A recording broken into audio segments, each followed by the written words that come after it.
Magbibigay tayo ng trivia. Alam nyo ba kung bakit nangyayari yung mga kambal na buhawi, sunod-sunod na lindol, ang mga calamities? Alam nyo ba, sa trivia, ito ay man-made? Yung isang example natin, alam nyo ba nung nagkaroon doon sa may part ng Middle East na bagyo? Ibig sabihin, man-made yun. Dahil alam naman natin na man-made yun kasi binalita na nga talaga na totoong gawa lang yun ng tao. Ngayon, gawa rin ng tao yung ibang mga calamities na nangyayari. Ginagamit yung iba't ibang mga scientist, iba't ibang mga may kaalaman pagdating sa pagbibigay ng calamity o kalamidad sa isang lugar. Bakit ginamit yun? Ibig sabihin, kaya ginamit yun para ma-aware ang tao, mawindang ang tao, matakot ang tao at malaman nila na meron nga talagang climate change o abnormal na panahon. Ngayon, kung may abnormal na panahon, doon na ipapasok ng huwad na ibig sabihin, yung huwad na sabat. Bakit ipapasok yung huwad na sabat? Ibig sabihin, para mapahinga na daw ang Mother Earth, dapat magkakaroon na ng kapahingahan yung sa buong isang linggo. Ibig sabihin, wala na mga pollution, sarado na yung mga establishment, pati mga pabrika, tapos yung mga tao, sumasamba na sa Diyos kapag araw ng linggo.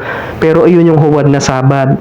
Kapag nangyari na nga, na ibig sabihin, kaya nila ginagamit yung salitang climate change at gumagawa sila ng paraan ng abnormal na panahon para ipasok na nga yung tinatawag na sabat na huwad o yung false o maling sabat na pumapatungkol sa batas ng pangilin ng araw ng linggo na dapat nandoon sa church o may attendance ka ng church kapag araw ng linggo. At ngayon, kung mangyayari yun, magagalit naman sa atin ng Diyos dahil nga mas pinili natin yung batas ng tao kaysa sa batas ng Diyos. Paghambingin natin yung dalawa kung bakit tinatawag na ang mark of the beast o marka ni Satanas ay taliwas doon sa marka ng Diyos. Basahin muna natin dito sa Exodus chapter 20 verse 8. Ito yung galing sa Diyos. Sabi niya, alalahanin mo ang araw ng Sabat upang ipangiling. So, ibig sabihin, ikapitong araw na araw ng Sabado. Ibig sabihin ng aalalahanin, iisipin yun sa isip. So, ibig sabihin, tumatatak sa isip, nagre-represent doon sa noo, sa nakalagay doon sa mark of the beast. Tignan naman natin dito sa 9, sabi rito, 6 na araw na gagawa ka ng iyong gawain at ang lahat ng iyong gawain. Sabi rito sa 10, ngunit ang ikapitong araw ay Sabat sa Panginoon mong Diyos. Ibig sabihin, yung 7th day o Sabado ay para sa Panginoon. Ibig sabihin, huwag gagawa. Sa araw na iyan ay huwag kang gagawa ng anumang gawa. So parang ganito rin, pagdating naman ng time na darating na yung sinasabing mark of the beast na marka naman ni Satanas na inihambing natin sa marka ng Diyos. Pag sa marka ni Satanas, sasabihin naman doon, remember din. Ano yung remember? Kapag unang araw na ng linggo o Sunday. Ibig sabihin ng remember, nasa utak din yun. Ibig sabihin, nagre-represent rin yun sa noo. Tapos ano pang sabi? Remember the Sunday law to keep it holy. Diba? Sabi nga, para malabanan ng climate change, kailangan pabanalin natin yan. So, paano natin papabanalin? Sabi rito, diba, na huwag kang gagawa. So, ibig sabihin, no work. Kaya yung nilalagay din dun sa ina-advocate nila, pagdating ng Sabat Sunday, para paglabanan ng climate change, no working days din yun. So, ibig sabihin, parang pinaghambing lang yung dalawa na nagre-represent talaga na siya ay marka ni Satanas na ilalaban sa marka ng Diyos. Sabi sa Deuteronomy 6:6-8, yung explanation po bago natin gawin, ang mga utos ng Panginoon ay itanim ninyo sa inyong puso, yung utos niya. Ituro ninyo ito sa inyong mga anak, pag-aralan ninyo ito sa inyong tahanan, sa inyong paglalakbay, sa inyong pagtulog sa gabi, at sa inyong pagbangon sa umaga. Ipulupot ninyo ito sa inyong mga kamay bilang tanda, itali sa inyong noo. So, ibig sabihin, kung ipulupot sa kamay, gagawin ito ng kamay. Ibig sabihin, isasagawa mo itong utos ng Diyos. Pag bilang tanda sa noo, ano ba yung nagre-represent ng tanda sa noo? Hindi sa isip, sa utak. Ngayon, tingnan po natin rito sa picture. Kung mapapansin nyo dyan sa picture, iyan yung noo, iyan yung utak, nandyan ang utak. Kaya iisipin yun ng tao na gawin yun dahil iyon ay iniutos sa kanila. Pagdating ng mark of the beast po, yun dito na po tayo sa tinatawag na mark of the beast.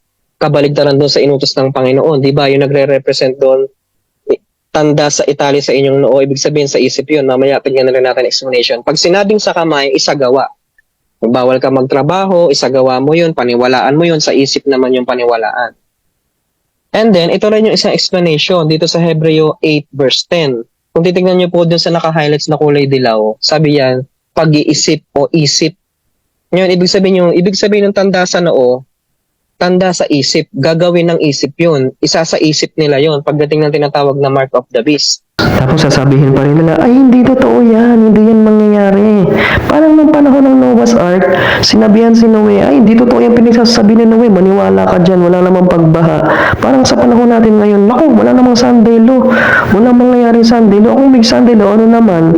Hindi ba natin alam kapag dating ng sandalo, kung bakit itinakwil na, papalitan na, isa sa batas pa, kumbaga gagawin pang mandatory sa lahat. Tapos anong iisipin natin, hindi ba magagalit ng Panginoon? Bagamat napakasakdan ng kanyang marka na Sabado o Sabat, tapos biglang papalitan, isa sa batas pa, iba mandatory pa. So ibig sabihin, doon na papasok yung sinasabing 7 huling salot.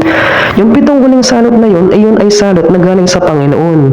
Kaya sa sinatawag na huli o last, na 7 last plagues, iyon naman ay galing sa Panginoon. Bakit magkakaroon? Dahil nga gagawin ng palitan, gagawin pang isa batas, gagawin pang pilitin ng mga tao para isa batas yun. Ngayon ang mangyayari, ibubuhos naman niya ang kanyang puot. At ngayon, iisipin ng tao, tapos sasabihin niya, ay hihingi ako ng tawad pagdating ng sandalo na mas pinili ko yung sandalo na yun kaysa dun sa sabat na totoo, na sabat ng Diyos. Sa tingin natin, pakikinggan pa ba tayo?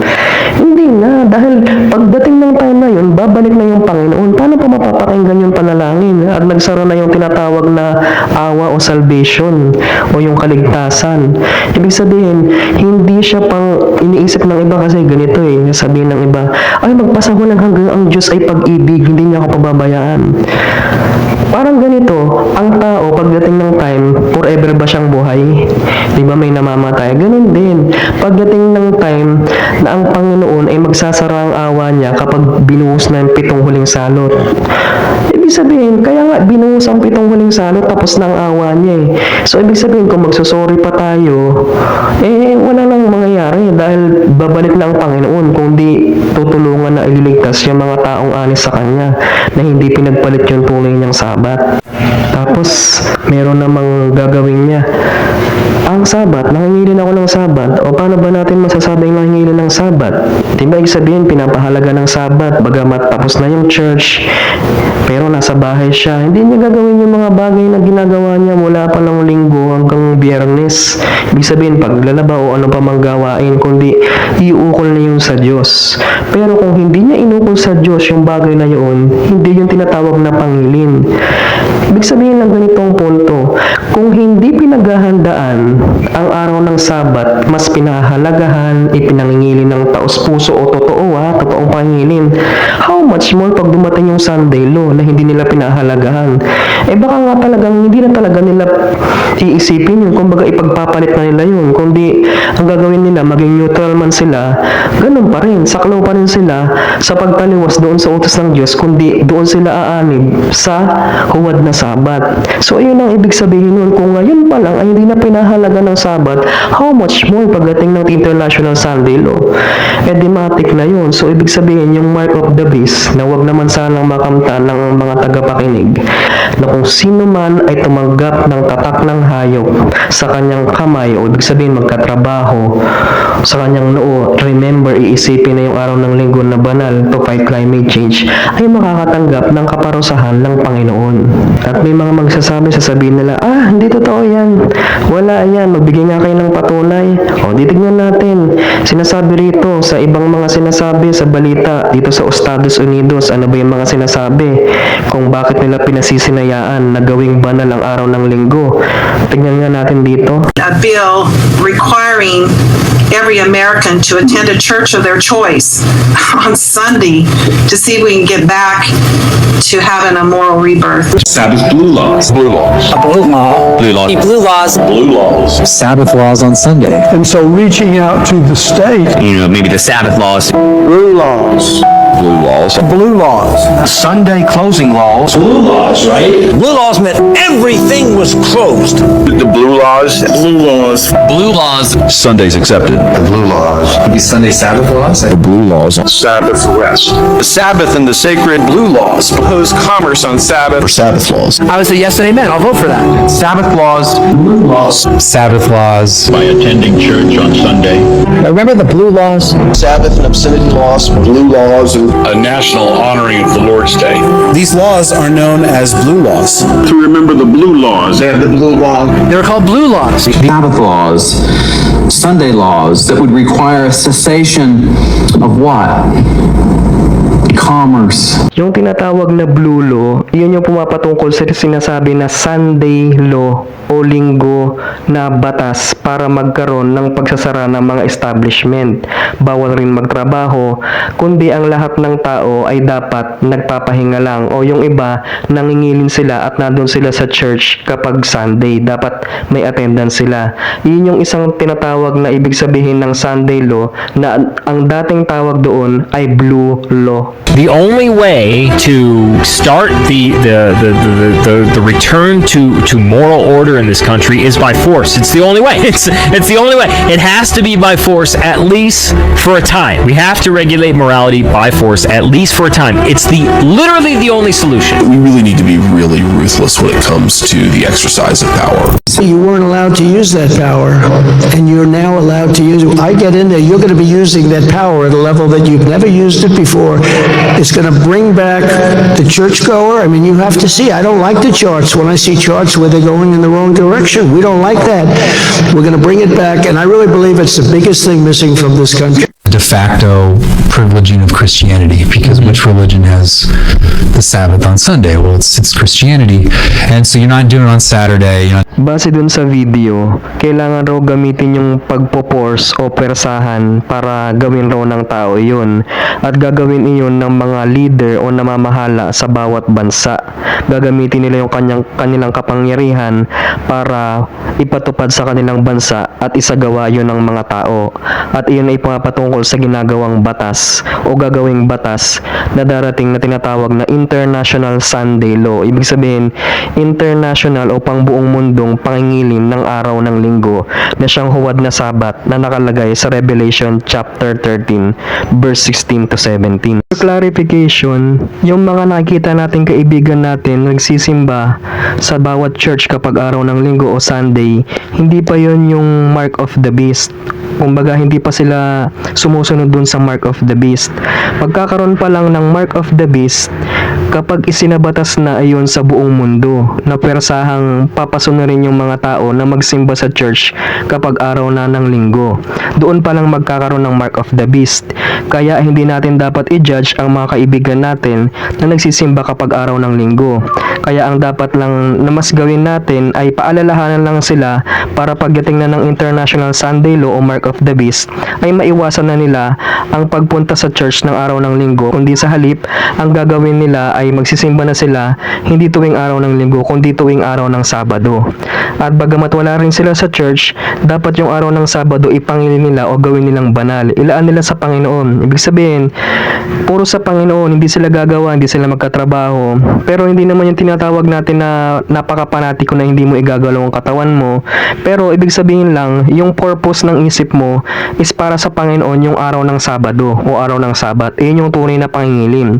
Kaya like for example, ang gagawin mo, magbabasa ka ng Bible o manonood ka ng mga lahat ng palabas regarding sa Bible, regarding sa ating Panginoon, mga patungkol lahat sa Bible o pagpupuri sa Panginoon, pag-worship at iba't iba pang mga gawain para sa Panginoon. Kaya iyon yung ibig sabihin ng pangingilin ng araw ng Sabat kahit wala ka sa church ng araw ng Sabado. Marami sa mga hindi rin nakakaalam na akala nila na kapag araw lang ng Sabado, iyon na yung Sabat na tinatawag na pangilin. Doon lang nila ipapangilin yun. Pero based on Bible, ang pagsisimula ng pangilin ng araw ng Sabat ay kapag lumubog na ang araw, ng araw pa lang ng Biyernes. Ibig sabihin, pag lubog na yung araw ng Biyernes, wala nang araw noon. Ibig sabihin, ayun na yung araw ng Sabat. Kaya magsisimula ka ng alas 6 ng Biyernes, pasisimulan mo ang pangingilin ng araw ng Sabat hanggang Sabado na lulubog ulit ang araw. Pag lumubog lang ang araw ng Sabado, tapos na ang pangingilin ng araw ng Sabat. Kaya ibig sabihin, nagsisimula ang pangingilin ng araw ng Sabat again pag alas 6 ng araw ng Biyernes ng hapon. For clarification, hindi porket nangingilin na ng araw ng Sabat ay maliligtas na. Ibig sabihin, kaya maliligtas ang isang tao dahil naniniwala siya at sinasagawa niya ang salita ng Panginoon. Ezekiel chapter 20 verse 12 na sinasabi ng Diyos, bukod dito'y ibinigay ko rin naman sa kanila ang aking mga Sabat upang maging tanda sa akin at sa kanila upang kanilang makilala na ako ang Panginoon na nagpapaging banal sa kanila. Base dyan sa Ezekiel chapter 20 verse 12, nakasaad din yan sa Ezekiel chapter 20 verse 20 na ibig sabihin ito ang tanda ng Diyos, ito ang sign o ito ang marka ng Diyos na ilalaban o kakalabanin ng nakasaad dun sa Revelation chapter 13 verse 16 to 17. Kaya nagkaroon ng marka ng halimaw para kalabanin ang marka o sign o mark ng Diyos na nakasaad dito sa Ezekiel chapter 20 verse 12 and 20. Na bagamat sinasabi rin ng iba, wala na yan, paso na yan, wala na yan, wag nang pansinin yung salita ng Diyos sa lumang tipan. Ngunit binabanggit ng Diyos doon sa Mateo 5 verse 17 to 19 na ang salita ng Diyos ay hindi mapapalitan, na ang utos ng Diyos ay hindi mawawala man ang langit at ang lupa, kundi ito ay sa halip ay gaganapin pa mismo ng ating Panginoong Hesukristo. Bagamat sinasabi ng iba na huwag nyo nang pansinin yan, yan ay binago na. Ngunit tandaan natin, uulitin natin, ito ay hindi binago ng Diyos. Dahil ang Diyos ay hindi naman nagbabago, maging ang Panginoong Hesukristo, maging ang kanilang mga salita.